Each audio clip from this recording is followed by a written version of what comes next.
What are we ready today, Connor? We got this new beauty, and probably one of my new favorite boards is the Gen R, and really stoked about this board. I think we've been missing it in the lineup for quite some time now and are bringing it back to life. A flat deck, more surf racy, technical board. Still very versatile, so still can use it in flat water conditions. If there is some bumps and chop, we got this piercing nose, really nice flat rocker. So you're really gonna be utilizing full 14-foot length of the board. When you're gliding, when you're bringing the board up to speed, you're really gonna be utilizing the full board line, which is pretty incredible. We got this sharp piercing nose right up here.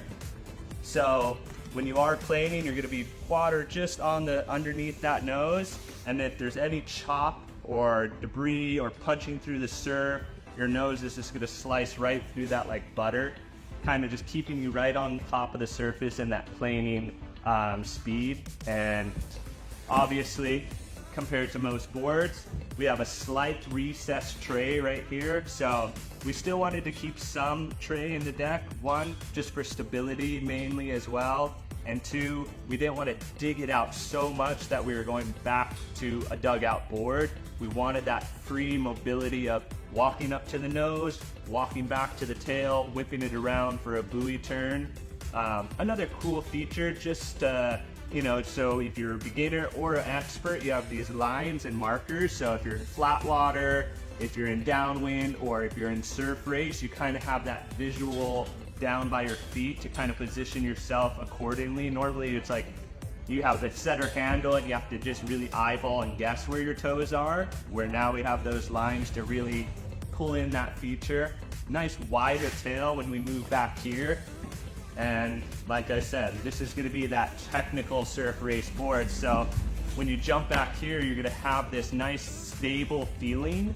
So when you're whipping it around turns, you're catching a wave, you're not going to have this narrow pintail that's a little bit more rolly and tippy. This is going to provide maximum stability and making it easy to whip around the turn and then pull a shot and get that board out of the turn right away.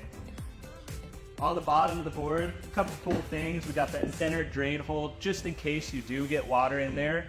Can release that water very easily. Carbon here, so you don't need to worry about that. That thing is super strong.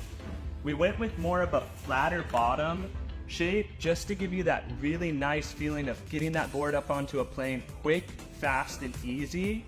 And then still keeping these edges a bit softer and not so sharp, so that when you are on a wave, catching a bump or anything like that, you're really gonna feel the easiness and glide of the board. Very nice.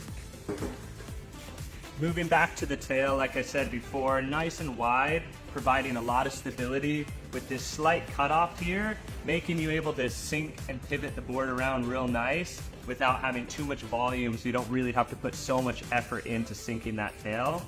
Also really nice feature is a 10-inch fin box. This is gonna allow you to have way more wiggle room in placing your fins. So today's a flat water technical race.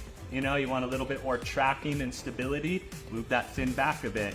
If you're in the surf or in some downwind bumps and a way tighter technical course, you can move that fin forward a bit, allowing you to slide around the turns a little bit easier. So that's gonna just give you a little bit more wiggle room, finding your perfect stance and your perfect position for your fin.